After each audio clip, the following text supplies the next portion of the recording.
go and get it from his rooms. Thank you for coming. Welcome to Bónusz Studios with Richie Hawtin here in Budapest. Last time we saw each other was somewhere in Lausanne. Yeah, we see each other in the city every time. Yes, very interesting. This is what Bónusz Studio does, get you jet lag. So thank you for coming. As you know, tonight Richie is going to be performing. I'm sure all of you will be there. This will be great. But we're here to talk about Bónusz Studios and what Bónusz Studios is, because it's the first time we come to your city and your country. And so I wanted to give you a little background first and then talk with Richie about what we're going to be doing in the future and also up to the moment. So Bónusz Studios is a global online community for music creators. So what we're trying to do is to create an area online where people can come and create, so we can offer them tools to make music. So as you know, if you're music makers or not, there are programs out there they can use to make music, but we want to try to push the envelope and give new things to people to play with and to create with. And the other side is mentoring. We think is that the new generation of music makers learn from learn from our mistakes. That's it. And there's more interaction between the generation in music making.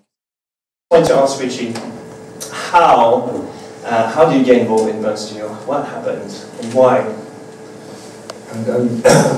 I'm wondering what I can say and what I can't say. That's what we're launching next week. But I think the main gist of it was, Bobby and my friend Ben came to me with the idea of doing something, a collaboration together.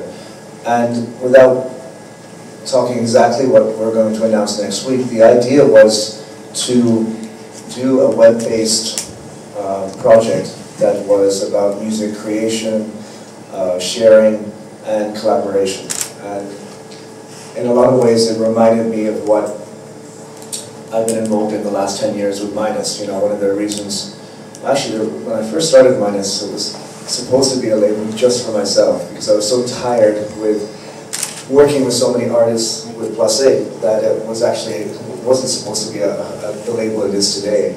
But I quickly realized I got quite bored just working on my own material and not having a group of other artists around me. So Minus grew into the label it is today, and a lot of my part of the label has been to, in a way, work with the younger artists who now everybody knows, like Magda and Geyser and Troy Pierce.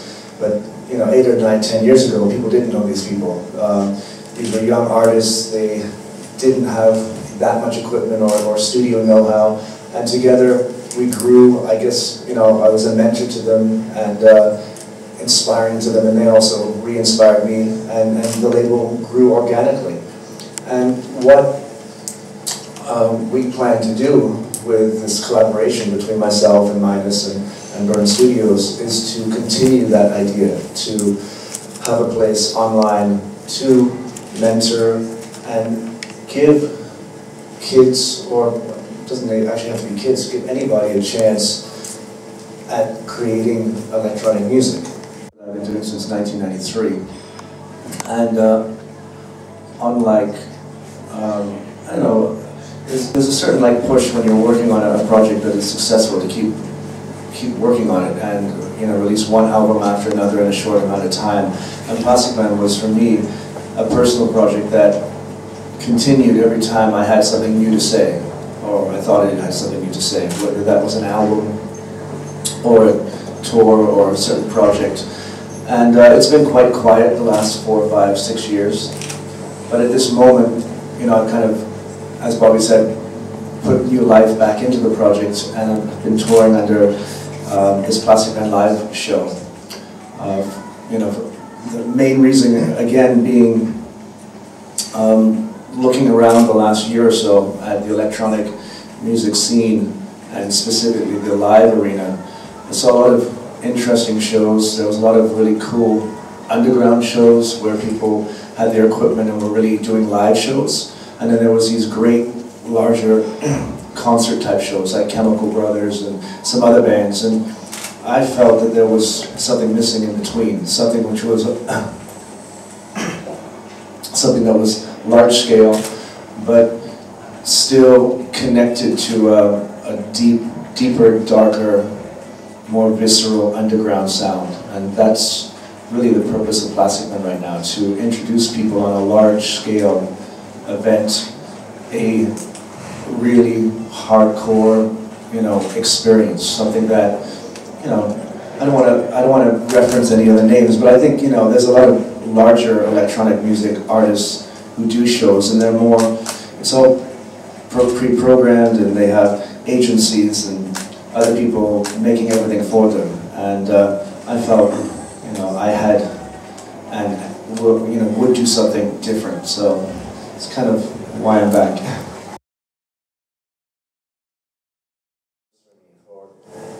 After spending so much time on Plastikman and working in the whole industry 20 years now, the weight of one's history sometimes can actually become unbearable. It's too hard of a word, but it's something you're dragging along sometimes. And I would like archives to, while we're putting so much time and energy into the whole, of what it's going to look like, is that this is that part of my life encapsulated, and it's there for anybody to reference, to read, and to talk about.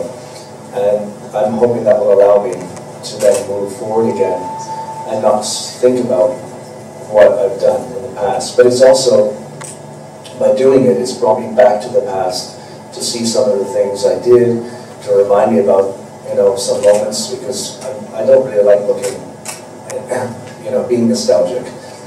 But, taking myself back to those moments has kind of updated my own idea of what Plastikman was and should be.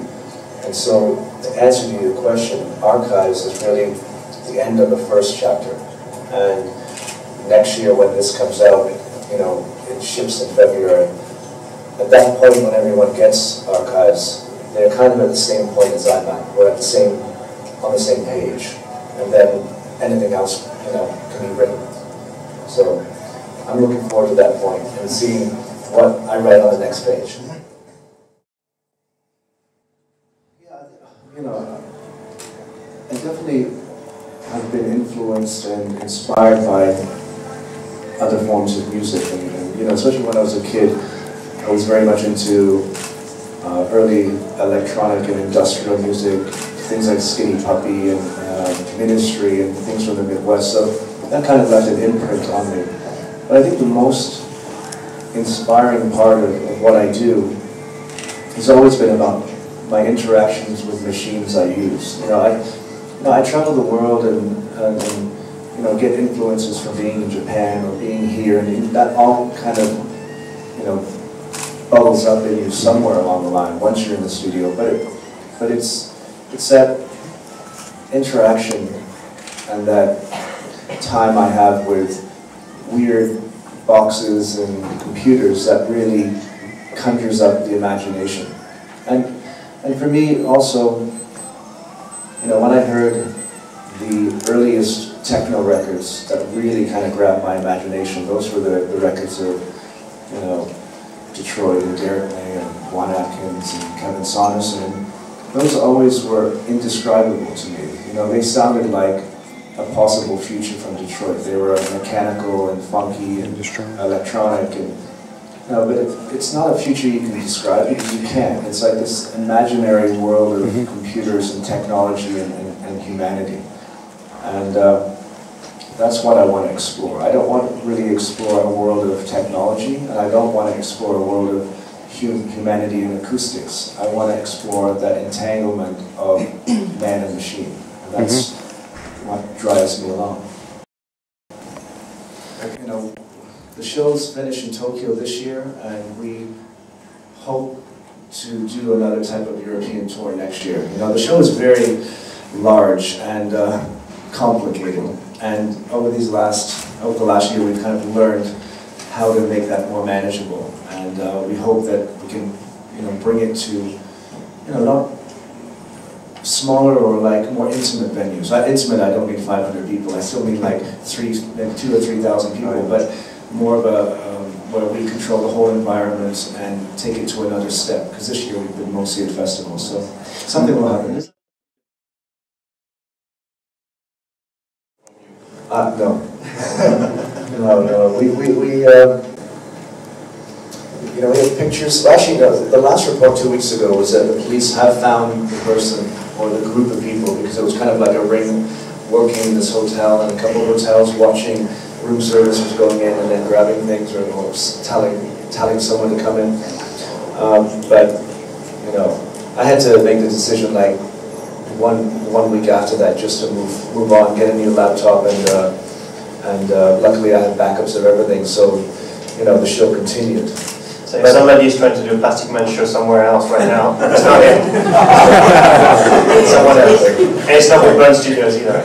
Well, that actually goes back, you know, to your question a little bit. Like, you know, even with the Plastikman laptop and everything on there, you can plug it in, you can press play, and you'll hear a couple of sounds. But without that without the rest of the system that we have on stage, without the DMX cables and this and that, and there's a whole bunch of other outboard analog and digital gear. Once it all clicks together, it becomes this monster. But a laptop with Ableton and some Plastikman loops is, you know, it's only a little part of the whole puzzle. But I still want my laptop back. I was pissed. If anybody's watching, bring it back.